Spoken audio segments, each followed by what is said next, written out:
This is a video on how to install a meter, voltage meter, or they call it a state of charge meter on your golf cart.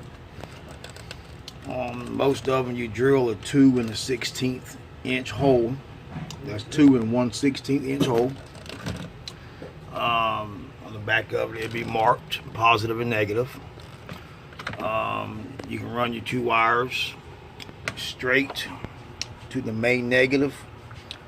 Well, actually, you run 1 to the negative, 1 to your main positive, and the meter will come on all the time. Or if you wanted to, depending on what kind of car you got, depends on which voltage is on your key switch. Like this is a club car President, you could run it off your key switch, hot voltage, and then you, instead of running 2 wires to the back, you run the ground to your main negative, then the positive from here to the side of your key switch. That way it turns on when you turn the key on. But there's really no sense of doing that because it's an analog needle. It don't carry that much voltage or amperage. So there's really no big sense of doing the key switch unless you want it off when the car's off.